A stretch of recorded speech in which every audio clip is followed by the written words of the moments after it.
What's going on, guys? Welcome back to the channel, or if you are new here, welcome.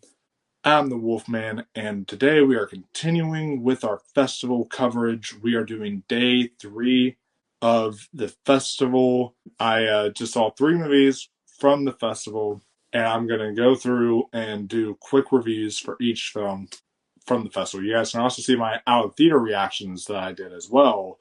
That will be uploaded if you just want a quick few thoughts, but this is actually me giving you my full on reviews. So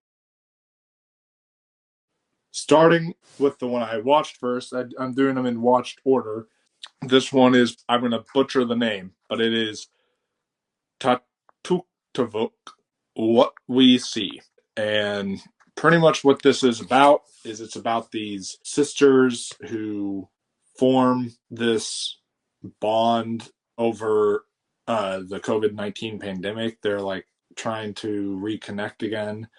And one of the sisters has been dealing with domestic violence and abuse. And that was one of the tags I knew coming into this movie, is they said that it dealt with sexual violence. I knew that going in. So that wasn't the thing that bothered me. But this movie was just okay. All these movies have been bangers. Even the 2 I'm going to review were exceptional. All the movies have been bangers, but this movie was just fine in my book. It lost my interest after a while, and also just making COVID-19 movies, I just don't like being reminded of that time period again. The things I do want to say positive is that this is a film that was written as a fiction story. This is actual, they wrote it with characters and dialogue and all that good stuff. But this is a movie that feels like a documentary, in its stature and it's the way it's made. Because you're following these people, they feel like real people, and I will say the acting all feels very natural. The writing, the actual dialogue of the characters, all feels extremely natural. So I really loved that. I thought the cinematography of it all felt very real to life, and some of the shots that they do, the long wide shots, were really stand out for me. I understand, because this is dealing with Indian culture, I understand what they were doing as far as the music choices go. But for me, personally, sitting there, I felt the music to be a little overbearing at times, and I felt like it kind of took away from the emotional elements. I know they were trying to make some big cultural message with the music, and I respect that, but it just kind of didn't work for me. And I will say that I thought the characters were interesting, and I loved seeing how positive they were during the COVID-19 pandemic and everything. That was fascinating. I just got bored of it, and I just lost interest as it went along. It didn't keep me invested. And I love slice of life dramas. I'm about to talk about a slice of life drama that I absolutely loved here in just a second. But it's this one, unfortunately, didn't work for me. But I'm glad I saw it, because this is going to be one that's a bit harder to find. So sometimes I try to seek these out. I'll just add them as a extra side film, just so I can say I saw them and they're smaller bits of film I can check out. So I'm not mad I saw it, but it's not one I'm really ever going to revisit. Oh, I do want to say too, because it's the COVID-19 pandemic, there's scenes that take place over Zoom calls, and those just didn't work for me either. Some of the style structures with that and some of the ways things played out just didn't really work for me. So it's not a bad film. Like I said, it's okay. Not at all bad. When I'm voting in the audience award, I'm always conflicted, because they have a dislike, they have a like, and then they have a love. There's no I thought it was just okay button that you can hit. It's just dislike, like, and love. So I clicked like it, because I was like, well, I can't say I disliked it, because I didn't dislike it. I thought it was okay. So yeah, just definitely probably the worst of all the films I've seen so far at the festival. But next up, that brings me to one that I'm really excited to talk about, and that is Bird from Andrea Arnold. This is a slice of life drama, the other slice of life drama I talked about, which stars the likes of Barry Keoghan, as we all love from like Banshees of Inisherin, Saltburn. He's going to be the Joker in the new Batman movie. So phenomenal actor, and he plays a father who is taking care of this young girl. The girl Bailey did a phenomenal job in here. Nakia Adams did a phenomenal job playing Bailey. One of the best child performances I've seen in quite some time. It really is just from her point of view.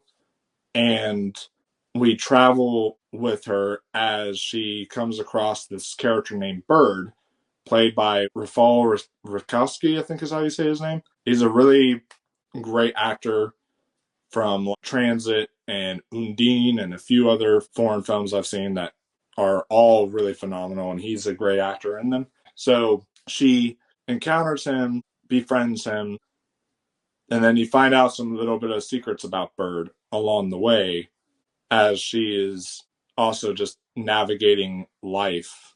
And her father is about to have a big thing happen in his life, and he wants her there for it. And there's just all this different kinds of things that happen. Films like these, they don't really have a plot, you know? They just are life, and it's truly beautiful, heartbreaking, and honest. And I respect Andrea Arnold for making such a bold and unique vision here, where the only film of hers I've seen, by the way, is American Honey. I know she's done stuff like Fish Tank and a few other ones. I've not seen those ones yet, but I have seen American Honey, and that's great. And the little girl here actually looks like the main girl from American Honey a little bit. Just something I noticed.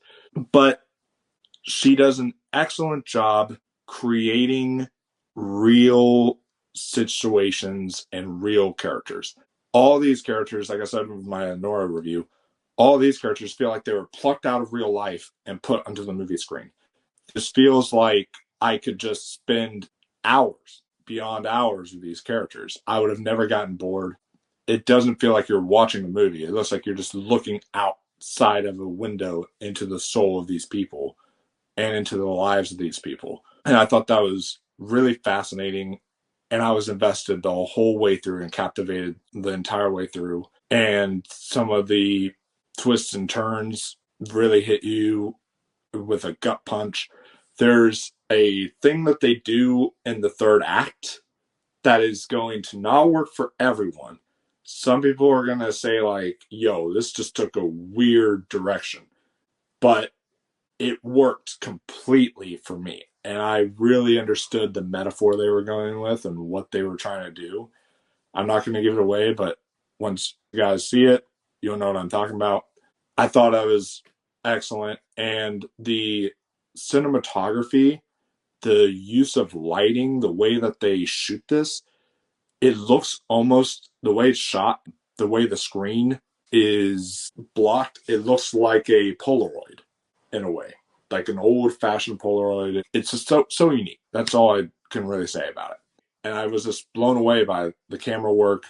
The soundtrack is really awesome. There's some banger songs in here. You get to hear Barry Keoghan sing, that's all I'll say, which is pretty cool if you are Barry Keoghan fans. And yeah, these are just some of the best characters I've seen on screen, some of the best dialogue I've seen, just one of the best movies in general that I've seen this year. And if the festival keeps on ramping up these quality films, it's going to be hard making a list of favorites and ranking them, because this is high up there for me. Bird is a truly exquisite slice of life drama, coming of age drama as well.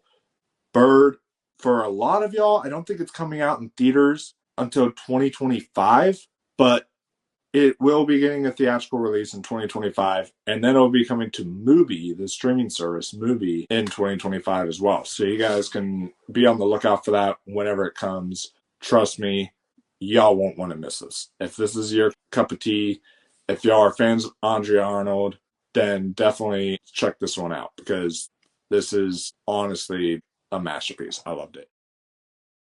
The final one I ended it on is called The Girl with the Needle. This is Denmark's official selection for the Academy Award.